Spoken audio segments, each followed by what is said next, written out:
러분 안녕하십니까? 구독자가 아니신 분은 붉은색 구독 버튼 눌러 주십시오. 더 좋은 방송으로 보답하겠습니다. 여러분 감사합니다. 한편 지난 10일 윤 대통령 취임식 이후 별다른 공식 행보를 보이지 않고 있는 김 여사는 오는 22일 청와대에서 열리는 KBS 열린 음악회 관람을 검토 중이라고 한다. 대표를 맡아 운영해왔던 전시기획사 코바나 컨텐츠도 폐업 또는 휴업하고 당분간 조용한 내조에 전념할 것으로 보인다. 윤석열 대통령의 부인 김건희 여사가 청와대 개방 기념으로 22일 청와대에서 열리는 KBS 열린 음악회 관람을 적극 검토하고 있다고 한다. 대통령실 핵심 관계자는 19일 중앙일보와의 통화에서 이번 주 일요일 열린 음악회에 김 여사가 관람하는 방안을 논의하고 있다고 전했다. 청와대 개방은 윤 대통령 대선 공약으로 대통령 취임식이 열린 지난 10일 국민들에게 개방됐다.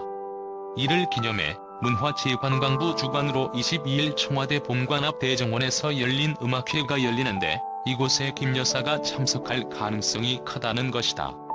청와대에서 KBS 열린 음악회가 열리는 것은 1995년 5월 이후 27년 만이다. 대통령실 관계자는 김건희 여사가 윤 대통령 취임 두 번째 주말을 맞아 비공식 일정으로 음악회를 관람하는 방안을 유력하게 검토 중이라며 참석을 하더라도 최소한의 경호 인력만으로 시민들의 불편함 없이 관람하게 될 것이라고 말했다. 윤 대통령 부부는 지난 14일 취임 후 첫 주말을 맞아 백화점과 시장 등에서 나들이를 했다. 익명을 원한 김 여사 측 인사는 김 여사가 당분간은 윤 대통령을 조용하게 내조하겠다는 입장이라며 한미 정상회담 관련 공식 행사에 참석하는 일정도 현재로선 없는 것으로 안다고 전했다. 김 여사는 지난 18일 광주 5.18 민주화운동 기념식에도 참석하지 않고 자택에 머물렀다. 윤석열 대통령의 부인 김건희 여사가 20에서 22일 2박 3일간 방한하는 조 바이든 미국 대통령을 직접 만나 환대할 것으로 보인다. 다만 바이든 대통령 부인 질 바이든 여사는 이번 아시아 순방에 함께 하지 않는다.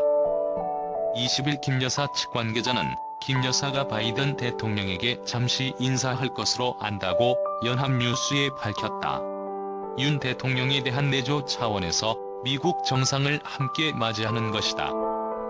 김 여사가 오는 21일 저녁 국립중앙박물관에서 열리는 환영 만찬장에 잠시 들러 바이든 대통령에게 예를 갖추는 방안이 유력하게 거론되는 가운데 만찬에 온전히 참석할지 여부까지는 확정되지 않았다고 한다.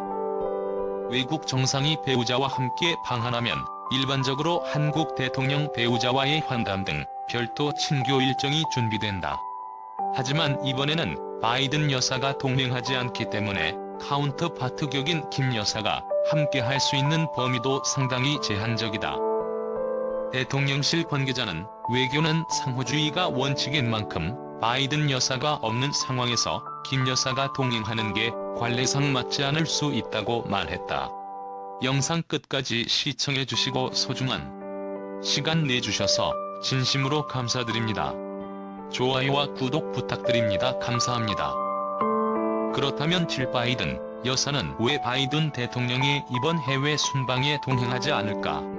통상 미국 대통령이 다른 나라를 양자 방문할 때는 배우자와 함께 하는 경우가 많지만 다자 정상회의 참석차 외국을 방문할 때는 동행하지 않을 때가 많다. 바이든 대통령의 이번 한일 순방 일정은 양자와 다자 방문이 혼재돼 있다. 한국 방문은 양자 방문이지만 이후 22에서 24일 진행될 일본 방문은 기본적으로 미국, 일본, 호주, 인도 4개국 협의체인 쿼드 참석차 진행되는 다자 성격이기 때문이다.